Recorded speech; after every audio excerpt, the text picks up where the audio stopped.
Okay. We'll be starting the webinar in 2 minutes. We're just going to be waiting for more attendees to join in, just giving them time to settle in and be able to set up the presentation on their Zoom.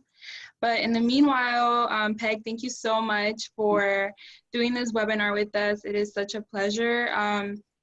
Is there anything going on with the SBDC that you'd like us to know about? Any other like amazing things that are happening in your life right now? Hi, everybody. My name is Peg Richmond. I am a staff member at Texas State University in a program called the Small Business Development Center. And so I'm going to be your presenter today, and I'm really excited about this topic. But a lot of people don't know what we do in the Small Business Development Center. We're a small business administration sponsored program across the U.S., and we're always hosted out of an Institute of Higher Learning. And we are charged with economic development in helping entrepreneurs who are well-resourced start their business and entrepreneurs who are already in business grow their business. And at the same time that I am staff member, I am also pursuing my PhD in adult education at the university. So lots going on.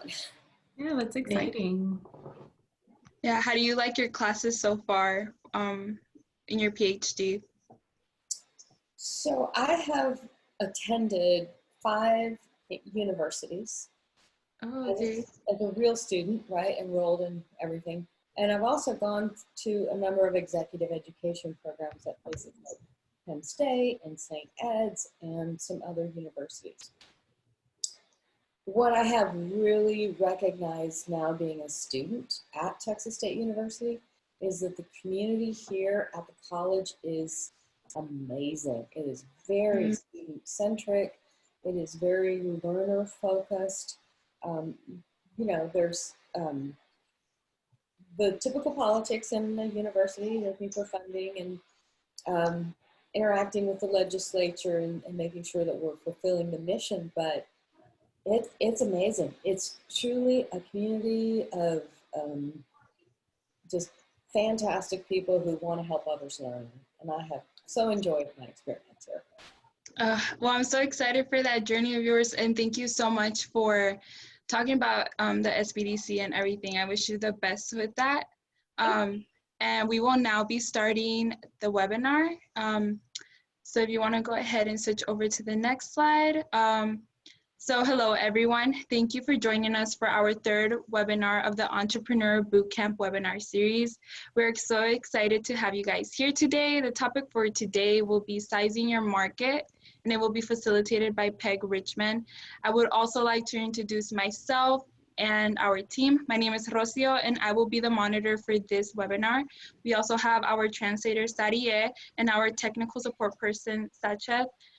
During this webinar, you will be able to ask questions. In order to do that, you just click on the Q&A button down below of your screen. Another thing that we will be able to do during this webinar is raise your hand if you want to answer any of the questions asked during the polls or the interactive activities. We'll give you access to that once you raise your hand, and you'll be able to access it through your own Zoom. This webinar is under a grant from the Texas Workforce Commission, Workforce Solutions Rural Capital Area, and the Service Learning Excellence Program at Texas State University. Peg, thank you again so much for being part of this webinar series, and I will now hand this over to you. All right. Well, again, welcome everybody. Today we are going to be talking about sizing your market, and I'm really excited about this conversation because in my mind, this is the very beginning of you constructing your strategic marketing plan. So just a reminder, we're going to touch base on some of the concepts that were covered in the Founders Academy video, which I hope y'all had a chance to watch before joining us. If you didn't, I encourage you to go back because the developer of that is also a co-founder of the Capital Factory. He's advised, he's actually invested in over 400 startup businesses. Don't know how many he's advised. But he's really drilled down that curriculum to the essentials of scaling your business and what you need to know to really get moving quickly in your endeavors. Just a reminder that this information is based on his licensed curriculum, so it's for your use only, and we'll just, you know, hopefully you have, you know, you're going to get what you need out of this, and we have a little bit more content for you. So diving in, I'm just going to pose some questions to you, and then we will throw up a poll and have y'all vote. And the reason we're going to do this is because I want to kind of start you guys thinking in this direction. So, would you rather be the CEO of a company with a $20 billion total available market or a $200 billion total available market? So go ahead and click on one of those answers and then hit submit, and we will see what way the wind blows. As soon as we have that complete, Satchis will publish that for us. Okay, looks like most of us chose to go with the bigger market. Is there somebody who would like to share their reasoning for choosing the $200 billion over the $20 billion market? There's no right or wrong answers here. We're just kind of looking at how you're thinking. You just raise your hand on the participants. Hi, my name is Roberta, and I selected the 200 billion because I like money. Well, don't we all, Roberta? Well, you know, that's a really good point because investors like money too. And if you are going for investment funds, your main point in sizing your market is to make it interesting for somebody to come in and want to have a piece of the action per se. And that can be a lender, it could be a key stakeholder such as a first employee or a co-founder. It could also be a lender when you get to that point. So if you look at the size of a market as an indicator for investor or mentor or creator kind of attractiveness, that bigger market says there's bigger potential there.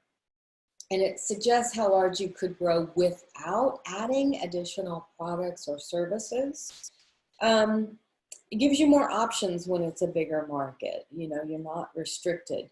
So you can have a smaller percentage of a larger market and still be relatively the same size as you would be maybe getting 80% of the $20 billion market. Oops. I'm not sure why this isn't working. Oh, there we go. Okay. So let's look at another question. Would you rather own 2% of a $10 billion market or 80% of a $250 billion market? Again, just, oh, we have the wrong question up. We have the wrong question with this slide. Did I go one? Oh, sorry. I went one too far, y'all. Question really is, would you rather enter a mature market or an emerging market with your product or service? My apologies for that. You can tell it's a Saturday. You know, I'm really on vacation for Memorial Day, judging from my background, in case y'all didn't know it. So has everybody finished voting yet? Looks like we are predominantly going after the emerging market. So is anybody out there who would like to share why they chose an emerging market as opposed to a mature market? Yes, I would like to share. The reason that I chose an emerging market is because when you are starting a business, especially if it's a new product or service, it gives people the opportunity to explore that area more. And also, since it's new, people are more interested in it. So if you are like one of the first people to start investing in this type of in this type of business or product, you have more control of like, and like you gain more trust from people since you are one of the first people to start an emerging market product or service, as to where a mature product or an emerging market is more of I can see why people would want to do that. It's more stable, but for an emerging market, I feel like it gives you more to work with because it's emerging. It's something new. It's not something that's already stable. So yeah. Okay, yeah, you're going to get, you know, there's high levels of interest of something new. The media looks at it sometimes and they report on it. There's a higher level of interest sometimes because people are trying to figure it out. If you enter an emerging market, you may have the opportunity to engage in less consumer education, which can be a rather large hurdle to get over in an emerging market. But you've already got competition there as well, and you may not have that competition in an emerging market. So it could take you longer to build because you do have the education task as well. You may have slower adopters, especially if it's technology based and it doesn't yet have a proven outcome. Someone may come in and swoop, you know, the market away from you after you've done all that pre-work.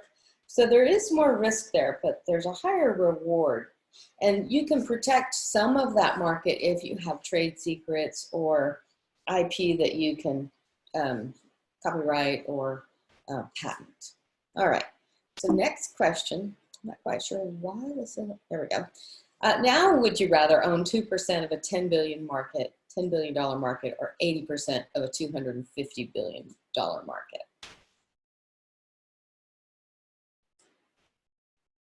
All righty.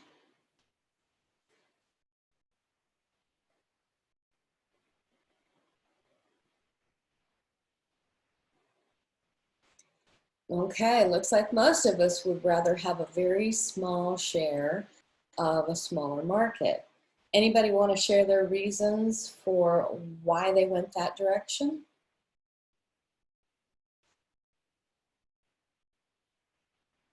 Somebody's talking. Hi, I picked the one getting 2% of the 10 billion. I selected that because it means that I would have more opportunity for growth, where if I was at 80%, it's in a mature market, so I may not have as much opportunity as growth. Or I think if I was on only 2% of 10 billion, I have the opportunity to grow and become a bigger fish. So there's more opportunity, my thought. Okay, yeah, a $10 billion market may be a niche market. And there, even if you have just a small percentage of it because it's a niche market, it may mean there's not other competitors. It also may mean that if you grow your position larger, there might be larger players who'd be interested in an acquisition. It also means that you probably have some adjacent markets that you could easily move into and expand that market that you're considering. And as you mentioned, Roberta, I think that was Roberta speaking, the $250 billion market, if you've already dominated that, where do you go from there? That's a very valid question. So, would you rather have different or the same size serviceable markets and target markets? Do we have our poll question? There we go.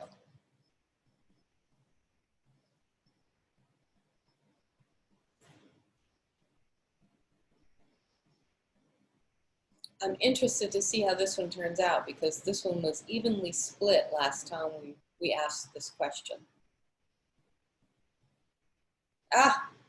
Much more one-sided this time. So a lot of people went with the different sized available markets and target markets. Anybody want to share their rationale as to why they went that way? Maybe somebody. Chose that I would have different size serviceable markets and target markets because then that means my current serviceable market has an opportunity to expand. I can find ways to expand. So there was a lot of feedback on that question. I am not sure I got it all. But typically you would want a larger serviceable market than you would target market, simply because you may have several different target markets inside of the area you are able to serve. And you may not be able to expand that area you are able to serve in a quick fashion. So if you have smaller target markets, you can add by targeting then a new target market, if you will. And again, size isn't everything.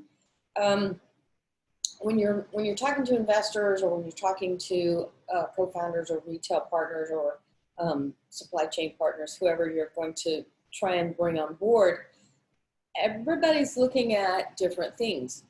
Are you innovative? Are you disrupting the category in some way? What's the potential for growth? Because sometimes market drivers will push you to a new level of growth. And then, is that market already fragmented in terms of the competition that's there? Or is it, as we discussed earlier, in the hands of one major player and there's really not much opportunity? And again, the same question, if you have the same size serviceable market, the area you can reach, and the same size target market, if you conquer the target market or don't get much traction there, where do you go from there? Okay, so how would you define your ideal market? Anybody have some criteria they would be looking for? Yes, for me, I feel like the ideal market would be a market that I am able to identify with and that I'm able to meet their needs. Also, an ideal market that allows me to have a open mind on how to make my products or services or how to distribute them. Okay. Anybody else? I want to make sure that they have the need and also the finances in order to want my product. Okay.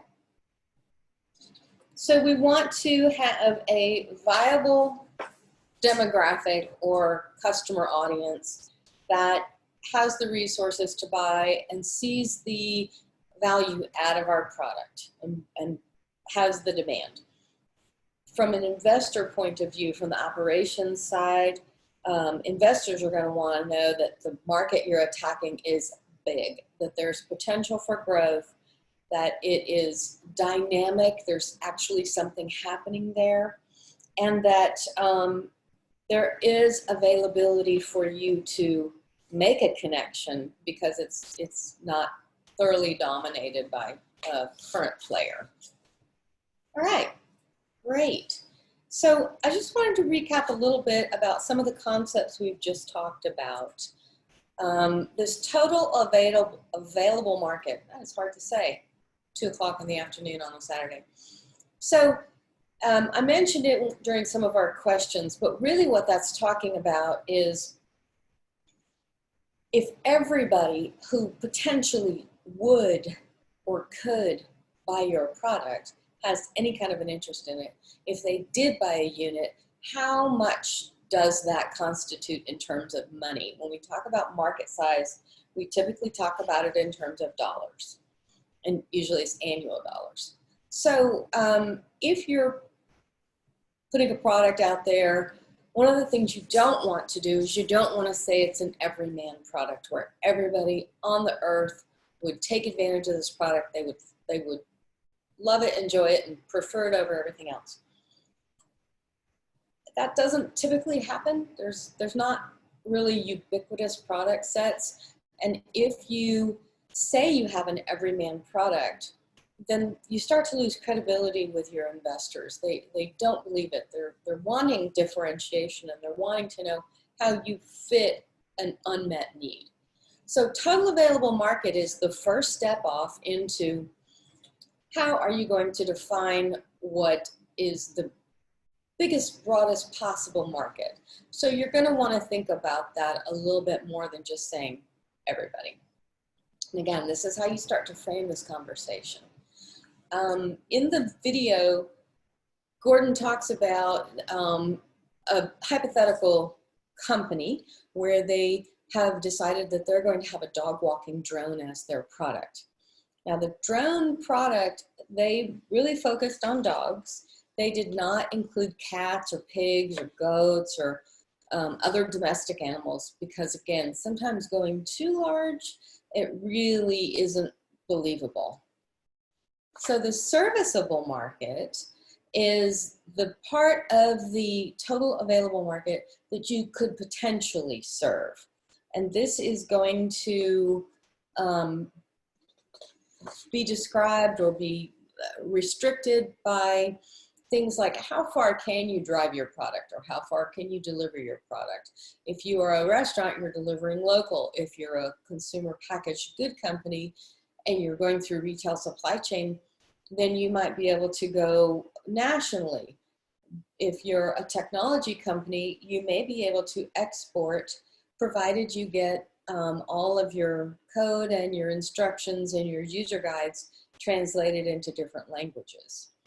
You also have to, in technology, think about your browser platforms and are they compatible with what you're doing, whether an industry would adapt the same kind of a software application or the same kind of technology.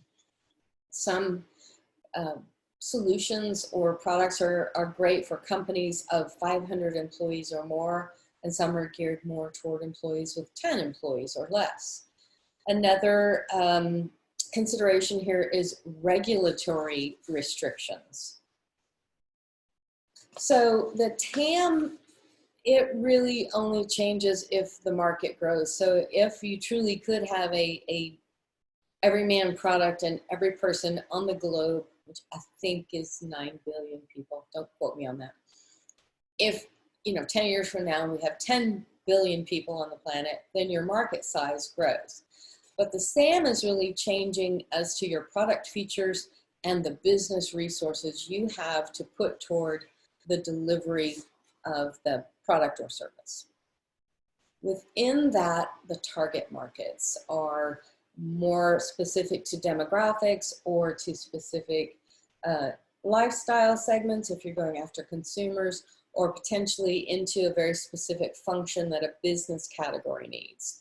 So there's a book out called Crossing the Chasm. It was big in the early 90s maybe, where they liken getting a market entry point established to establishing a beachhead. And that's when they invaded Normandy in World War II on D-Day. They had tried it several times before, but until they actually got a foundational beachhead established that they could feed into the country, they kept getting repelled. It's the same as building a base camp for climbing Mount Everest or any other mountain. You kind of have your feet under you at that point, and you can fuel the market entry penetration at that point. So it may not be all women. It might be women who are 25 to 39 with preschool children at home. It might be, I'm only going to work with wholesale distributors because retailers aren't interested in my product. So it's really you defining where you're going to go. And so you can see typically you have an available market, a serviceable market, and inside of what you would be able to serve, the places where you want to go first. And that's kind of your low-hanging fruit. They're not always perfectly aligned. Sometimes they might be almost as large as the level above them. Sometimes you might have, in the SAM, you might have 25 target markets, but you're typically going to have them nest inside of each other. So let's take a look at Gordon's dog walking drone. He did outline this in the video just to give an example. So his total available market is 30 million families globally that have a dog, pet dog. And his drone is priced retail at $500. So what we've got then is his total available market is those families buying one unit, and that gives him a $15 billion market size. But he's only able to distribute in the US and only in 20 states where the drone is legal at this point. And he can only have dogs that are less than 25 pounds adequately walked and controlled by the drone. So that limits him down to about 1 million families, or a $500 million available market. And then he's refined it further by saying, well, okay, it's got to be in those states where the drone is legal, but I also need to have families who can afford that $500 price tag. And maybe some other folks who have disposable income, but they have a need because they can't get out and walk their dog as actively as a younger person could. And so that's really where he's going to go first with his example. That's what we're wanting you guys to do when you size your market.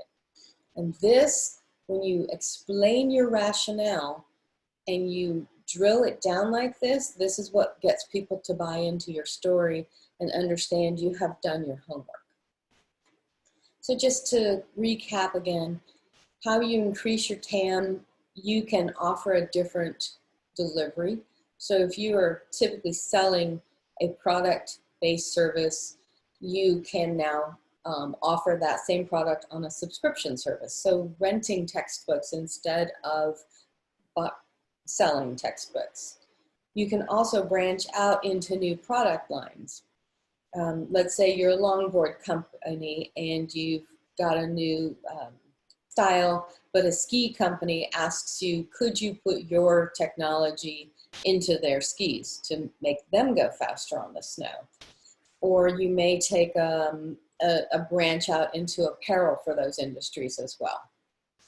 And then you can also add additional functions, additional features. Cosmeceuticals are good for this right now, and food, where they're getting gluten-free options, or you are getting added components to take a base product and make it more specific for a particular consumer. So that's increasing your total available market. How do you think about who might buy you in a bigger way? How you change your service market is dependent on some other things, and it's really about your business model. So one thing that's not available to you per se is a new market could open. So being alert to regulatory changes, like right now we have new CBD and cannabis markets opening up. Exporting instead of just being a domestic product. Like in the dog drone, having a more robust product to handle the heavier dogs or more frequent use. And then you can also, again, we've talked about the product enhancements and how you are going to add for special needs or for unmet needs in the marketplace. Okay. There are some other ways other than just the annual dollar sold to talk about your market. The biggest one for online marketplace is the gross merchandise value. And that's really calculated by what's the number of demand side constituents by how much they typically spend on an annual transaction and the average number of annual transactions. So if you know that, you can size the market, but if you are a percentage of those dollars spent, you may actually have 2 TAMs and 2 SAMs. And then the market spend, this is only if you attach your revenue to a particular kind of spending in an industry or a segment. So in the dog walking drone case, there's a statistic that says $350 billion is spent annually on pet accessories in the US. You could basically say that's the market size. Divide that by the number of families that have pets, and that's kind of what the household spends typically in a year. And then there's also advertising-based revenue. These are more along the lines of the click payments. So if you are driving traffic to someone else, or you're paying someone for you know, a click rate, then that's kind of how this is calculated. All right. So not everybody who starts their business is a natural researcher. And like I've said, this is a fantastic way to frame the conversation, but really, where do you start? You just kind of pull some random numbers out of thin air, like I did with the population. We don't want you to do that. We want you to have a better starting point. So there's a couple of ways you can get the data, and you'll probably have to engage in both. The data that's already out there collected for you by others and made available is secondary data, the industry reports and published data. Data you gather on your own that's very specific to your own purpose is primary data. So if you gotta go out and look for some secondary data, a lot of people start at Google or some other search engine. Just be careful that when you're looking at that data, that it's published by a reputable source and that you can verify it. There's a lot that's published that's not necessarily good foundational information. The US also has a number of agencies that publish a lot of information. The Census Bureau, I mentioned them. There are trade associations and publications that also are industry specific, which you can get information. They do annual reports or snapshot reports. Your reference librarian at the public library or at a university library can be your best friend. They are so detailed about where to get great information and can help you find the right information quickly. If you are an alumni from a university, a lot of them will have the ability for you to get a lifelong membership or to get a guest membership and go and use their databases. There are other resource centers like us, technical assistance centers technically is what we're called. There's SCORE, City of Austin has a small business development program, and then of course Texas State University Small Business Development Center. We can also help you find data. All of the SBDCs nationwide have access to SBDC Net, which is a professional research organization. They will, from the questions your advisor poses, curate information for you. And then your advisor can also pull data for you and, depending on their licenses with their university, provide that for you as a starting point.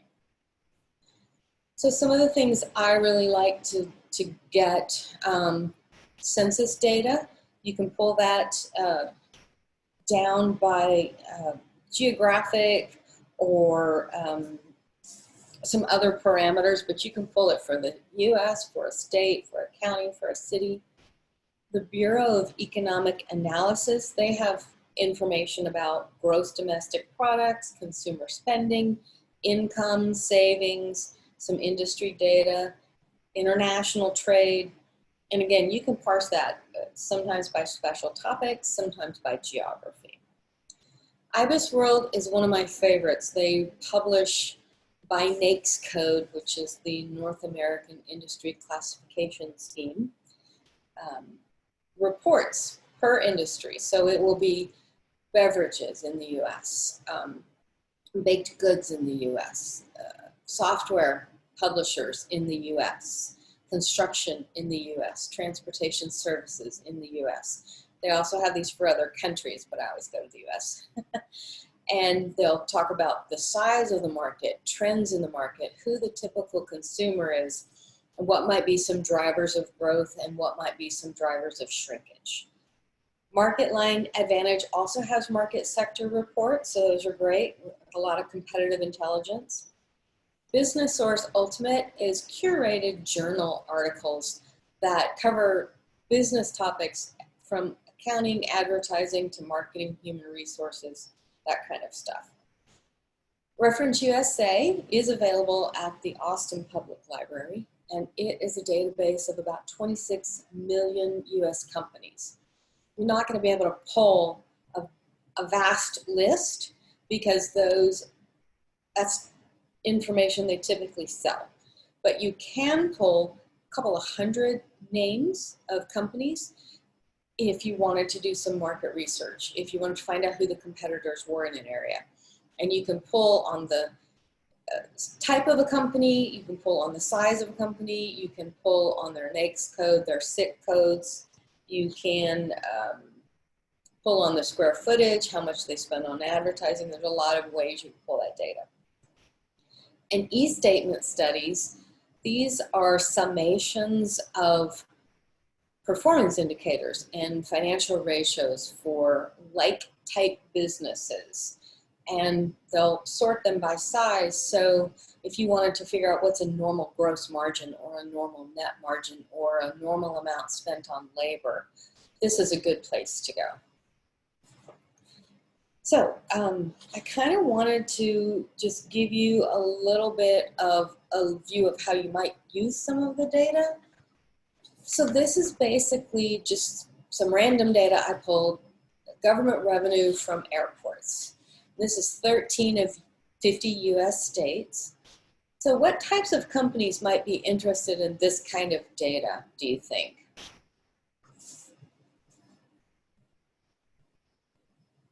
Anybody? Anybody that would like to start a business in an airport, maybe?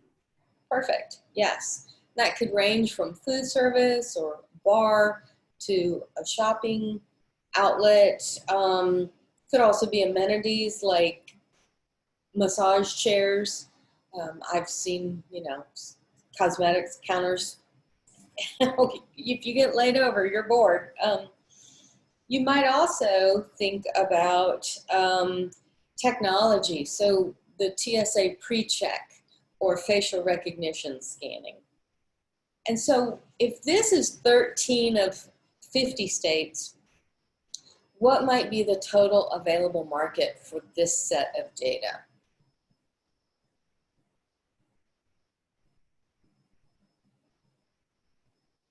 Maybe like the top. Okay, again, I didn't hear that.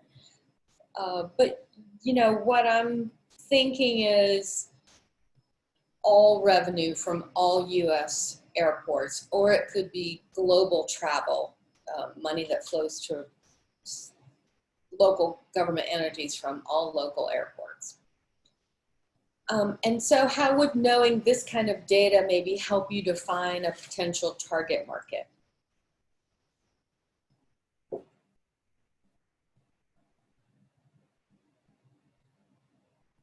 Anybody? Anyone want to take a guess? Based on the number of the revenue, we should be able to possibly determine like the number of people that go through these different airports. So that would tell us how many people that might be potential customers. Mm-hmm. Sure. This is an indicator of travel. And you can see these are just the top 13 out of 50. So let's say you did have some of that facial recognition technology or the full body scans that came out a few years ago. California and maybe the East Coast might be your two first target markets, just because there's a predominant weight here of California being the leader, but then we've got some, New York, Virginia, Pennsylvania, Massachusetts. There's quite a few in that Northeast quadrant. Okay, so if I had this kind of data, which is more local, this is the household data by population and by income around a very specific address in Austin up on Burnett Road. So if I had this kind of data, what types of companies might be interested?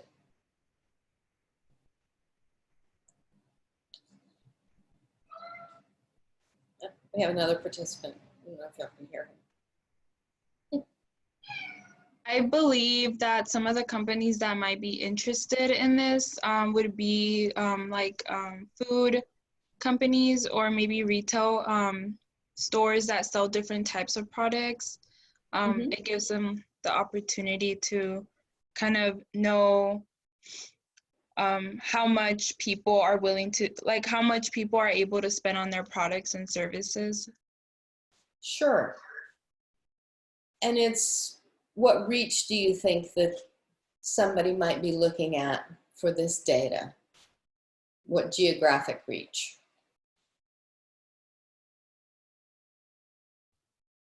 Probably the area in which the report is coming from, which would be Burnett Road. Not sure though. No, you're on the right track. It's for local companies really when we get down to this specificity, because we're talking 1, 3, and 5 miles from that exact location. If you went more broadly into the total available market where this is included, you might then be looking at the city of Austin or the MSA, Austin MSA. But how would knowing this kind of data, you started to talk about it, how would knowing this kind of data help define the potential for a new local restaurant or retailer?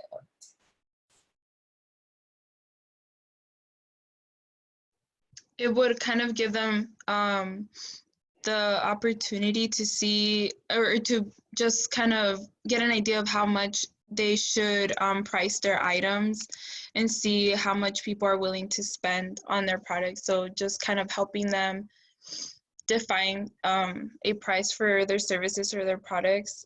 They would use the household income probably. Right. Down at the bottom, you can see that the median household income is well below the average. So there are some, on average, you know, people are having a little bit more disposable income. Okay. So that's kind of where you might start, is just some various sources. And again, make friends with your reference librarian.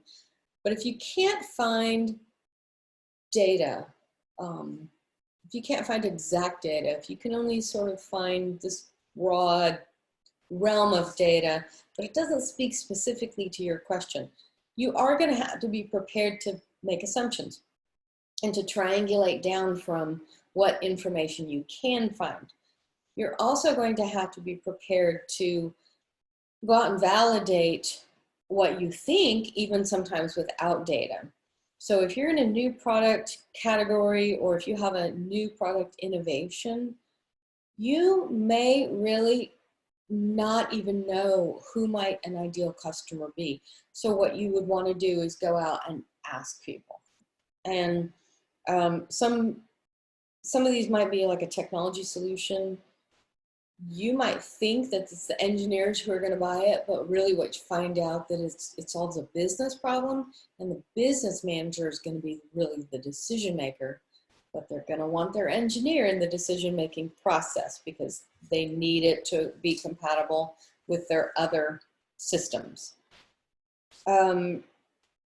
Once you have a customer profile, let's say you're doing a consumer product, then you could drill down to some of that census data, or we can actually even find lifestyle data and psychographic data that helps you understand this type of a consumer lives here, or within this neighborhood, these are the 5 predominant types of lifestyles. It might be kids, it might be retirees, but with specific interests. So it's lots of information out there. But if you're going to do market validation, we walk people through this all the time, and what we ask you to do is put together a concept sheet, which it can be hand-drawn, it can be very loose, but it kind of gives a representation of what this new product is. And then you briefly explain the product concept, and the bullet points you provide are the consumer benefits that you believe the product is going to deliver. And then you engage in conversation with people, asking them, you know, is this a product that's going to meet a need for them? And if it doesn't meet a need for them, who do they think might it meet a need for? And who are those people? How often do they think it might be consumed? What kind of features is it missing? What benefits would probably be the most attractive to somebody? Is there already competition, or in the lack of branded competition, is there a current workaround where people just have figured out a way to work through something? Where might you buy it? And then ask the price. What do they think that the market would be willing to pay for something? It's a great way to get information. And then I just want to finish by saying that, again, this is a great way to frame the conversation about your business, what is possible, what is achievable in the moment, what are your plans to make it more achievable later, and where you're going to go and get those first customers, and is that enough to sustain the business model you're putting in place. You really want to be able to talk that through with potential partners, with potential investors, and even key customers you're recruiting from somewhere else, not customers, sorry, key employees, but yeah, customers too, that you are trying to get to buy into your concept. You're going to want to be able to share that methodology. If you do get challenged on it too often, you might need to rethink it. But it's not just about the size, it is also about conveying your innovation and explaining that you probably will disrupt the market, hopefully you will, and what the potential for growth is, and what the competitive landscape already looks like, because that gives you the opportunity. If you do get disagreement, you know, don't cave. Have a very respectful conversation about why you think the market is there and why you think the potential is there. Again, if you do hear it several times that no, those numbers don't seem to make sense, then you probably want to think about it. But really, you're only just trying to get people interested enough and make sure that they believe you and that it sounds feasible, because that's how people will buy in. So now I think we're going to open it up for questions. Yes? Yes, we will be moving on to the questions that our participants have asked. So you have quite a few. So one of the questions asked by some of the participants is it possible to have too many SAMs or TAMs? Yes. It is definitely possible, especially when you're starting out. Focus is really good because it goes back to that establishing the foundational beachhead. We would prefer to see you go deep into a market before you go wide, because as you go deeper, you get a more solid customer base, you get more repeat customers, you get more loyal customers, and they can fuel the risk of going into an adjacent market or going after something that may not be as easily achievable. Okay. Another question asked is, businesses that closed during the pandemic, will they have to rethink their target market? I think they'll have to rethink their entire business model. So we've already seen studios where they were communal based going and having classes online, restaurants shifting to the takeout or delivery service, a lot of retail delivery, curbside pickup, scheduling appointments at retail. So yes, for those people who can, and of course we've seen a lot of technology companies say, well, our businesses will probably just have a lot of our workforce work from home from now on. Mm-hmm. So I don't think it's just the target markets. I think it is everything. Supply chain is at risk for a lot of businesses. We saw early days where small businesses couldn't get supplies, large businesses couldn't get supplies. So yeah, I think a lot of rethinking on all fronts. Okay. Another question asked is, with the pandemic, is an online business the only option right now? I don't believe so. I think it would be harder to start a different kind of a business. Mhm. So consulting or coding or work that you can do independently, those things that you can work from your home, you can have those. Your meetings will be online, but your business won't necessarily be online. And as we open back up, you know, I think you just have to rethink about how you have people in your business, Mhm. how you interact with them. But no, not necessarily. We're opening up again, so just I think it'll be harder. Okay. Another question asked is, what if my SAM isn't available or frozen? Should I leave the fish wander around the pond or operate at minimum? I'm not sure I understand the question. Okay, I'll go ahead and say it again. So if my SAM isn't available or frozen, should I leave the fish to wander around the pond or operate at a minimum? I'm still not sure I understand the question. If your serviceable market isn't available to you, that's where we're seeing people pivot their business model. For the short term, there are going to be markets that are just on hold, which is what the PPP and the economic injury disaster loans were designed for. I know people are very frustrated because it's taken some time to get the money out to them, but having worked 3 disasters now with the SBA and FEMA, it's been lightning speed for the delivery of these funds. Unfortunately, for people who were operating with maybe less cash reserves than we would normally like to see, it's very tough. And people who are trying to keep their employees employed, it's very tough if you don't actually have that cash. So that's where we're seeing the pivoting or just kind of pausing. And without knowing a little bit more about the specific business, it would be hard for me to give you real specific recommendations about how you might be able to pivot. Okay, so I have a couple of questions for you that were posed in Spanish. I'll read the question in Spanish and then translate it to you, Okay. and then you can answer it. So the first one was, de los recursos que mencionó, ¿sabes si algunos están disponibles en español? So that would be of the resources that you mentioned for the data.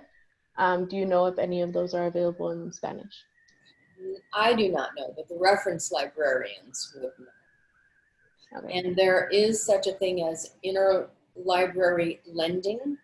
And so if you go to a library and they don't have it, they may be able to borrow it from a library that does have it in Spanish. Okay. No sabe específicamente qué recursos están en español, pero también si va a su biblioteca local, lo que puede hacer es, si está buscando algo específico, pero no está disponible en su biblioteca, pero está disponible en otra, su biblioteca puede pedir que se lo mande. Okay. The other question would be, debido a la pandemia, ¿usted cree que la industria de negocios cambie? So that would be due to the pandemic. Do you think that the business industry will change drastically? Yes, I do. And not in ways we might expect. Me personally, I believe that we have really been on a trend globally to maximize efficiency. And we are seeing now that sometimes that efficiency is very inefficient. And so I think that we might actually see a reversal to more local buying and more local supplying. Another opinion. I think we also have Well, there, you know, I'm seeing a couple of things where we have a division about how to proceed, where we have people who are very cautious and uncertain about re-engaging in our normal economy, and others who are chomping at the bit to get back out there. So I think we might see more caution in a larger segment, maybe less consumer spending, and that will dramatically affect the way this country operates and looks. As far as the businesses themselves, yeah, I think they'll have to maybe have a little bit more caution about what reserves they have in place, what risks they will mitigate, how they will offer their product. I think we'll see a lot of people take less risk. Okay. So Was dice there a que, second question in there? oh no, that was it. Yeah, just how you think it would change. Okay.